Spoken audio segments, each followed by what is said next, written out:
I can still recall.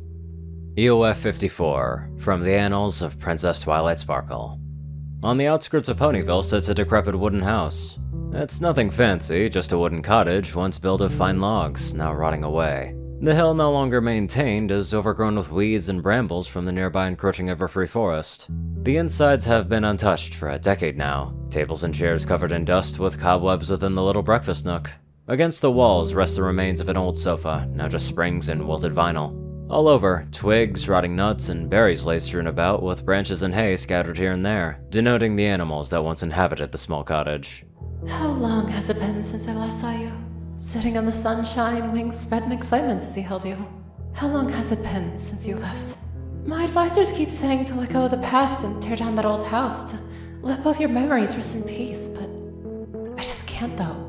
I still see you as you were back then, back when we were all together. I still see that shy, butter-colored Pegasus that you used to be. Time has gone by, and the memory's still fresh, as though it was just yesterday I met you and Angel Bunny. What I wouldn't give to just sit on a picnic basket with you just once more. And it's not just you. EOF 64, from the Annals of Princess Twilight Sparkle.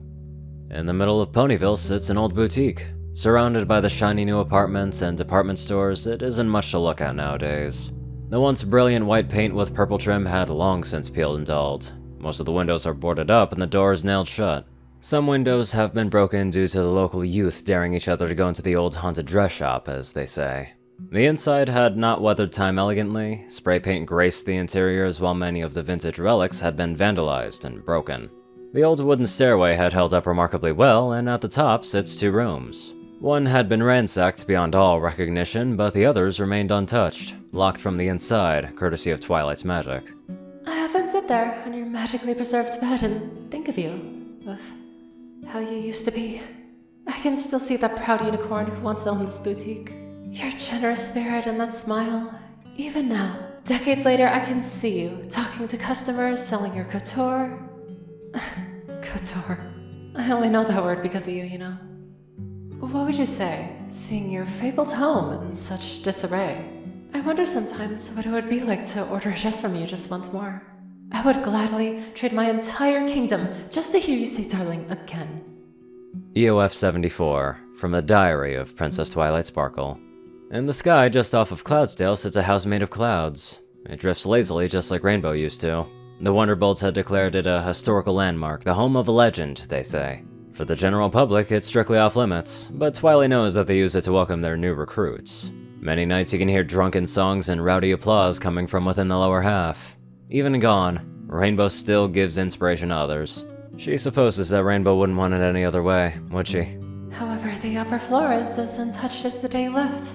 On the wall rests the magically preserved Wonderbolt's recruitment poster that brought you so much joy. But the rainbow overhanging the property has dulled and crumbled with age. During thunderstorms, I lay on your bed and think of all those late nights that we read daring details together, snuggled under the warmth of your quilted comforter. Even now, I can feel your warm fur against mine as I read my old daring do books huddled under this old blanket. The storm outside is quite loud, though not very exciting, and I kept glancing out the window, hoping to see you light up the dreary storm-filled sky with a blast of your sonic rainbow right now. How awesome would that be? EOF 103, from the Royal Stationery of Princess Twilight Sparkle. After I race the evening sky, I like to sneak out of the castle and sit under this old tree. You know the one, Sugar Cube. Sugar Cube. That's what you always called me as we stargazed together.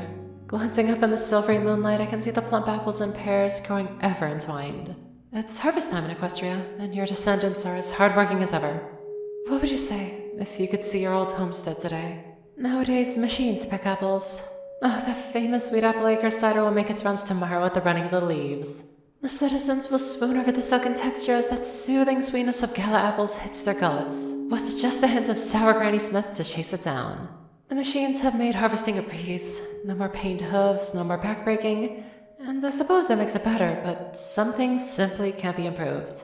Machines can't do that adorable little doll that you spoke with. Machines can't spend precious moments under the stars on a blanket with a basket of only apples, because some mayor felt a picnic meant only apples. And machines can't fill the void that you left. No machine can do that, can they? Watching you, standing there filled with pride and dripping with sweat as you brought the harvest. I miss that sight. I miss that strong orange earth pony that would slam her well-toned hooves against the trees, causing us to rain apples. I miss my iron pony. That sensitive, family-orientated mare that could bring warmth to any room. Maybe one day you and Applebloom could introduce me to your mom and dad. I've always wanted to meet them. I like to imagine that you're very happy together. Once I finish penning this little letter, I'll pin it to the usual spot, the one that we used to... Oh, you know what I mean. Even though I know you'll never see it, I still do it once a week. Maybe it's silly like my advisors tell me, but to see that old Stetson on your head and that sparkling smile, I would gladly give away every book in my collection. EOF 163, from the video diary of Princess Twilight Sparkle. At the entrance to Ponyville sits a fancy bakery. The customers love it and it gets rave reviews on all the websites. It has all the latest gadgets and gizmos for making the best cupcakes, or so they claim. Twilight tried them today, and she guesses that they were nice tasting, but the magic just wasn't there. The magic that hasn't been there since Pinkie left her. The new bakery's interior is shiny and sparkly, but she can still see the old sugar cube corner that once proudly stood there. She can still recall that old counter, register, and her. You with your mane and tail, fluffy like pink bubblegum with that bright gleaming smile. Standing there behind the counter, you would always find some way to make me smile, but that was just your way, wasn't it?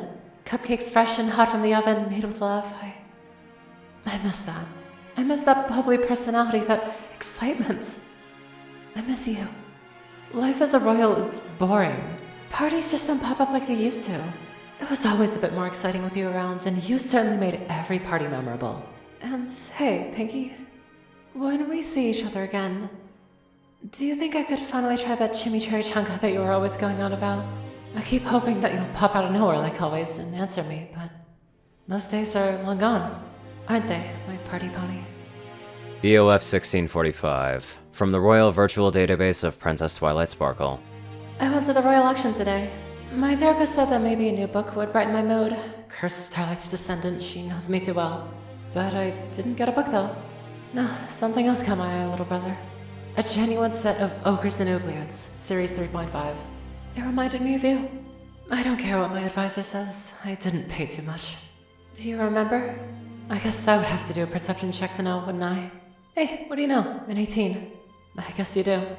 For me, it's almost impossible to forget those Saturday nights. That black light shining down, those smoky effects Rainbow provided with clouds, the snacks Pinkie baked, and the music that we borrowed from vinyl. It's been 1 year since you left. Don't worry, your cave and treasure are just as you left. Left it before you went. I go there sometimes just to feel closer to you once more. I miss our talks. I miss my #1 assistant. I miss my little baby dragon. EOF 2798, from the crystalline neural interface of Princess Twilight Sparkle. Last known recovered entry. Hey girls, I know it's been a while, but I have some good news. I found a promising heir to ascend the throne. I guess that means that we'll be seeing each other soon. Well, no, not exactly. You see, I have more that I need to do before I join you, and even now, thousands of years after you left, my work still isn't done. I know I said it would be soon, but don't give up on me. I promise when we get together, it'll be a reunion for the ages. But they'll still need me here. You know how it is.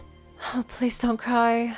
When the time is right, I promise we'll be together forever. Quite emotional, but in just all the right ways. Definitely something that'll make you think for a little while. Anyways, let's get on to our bright-minded donators.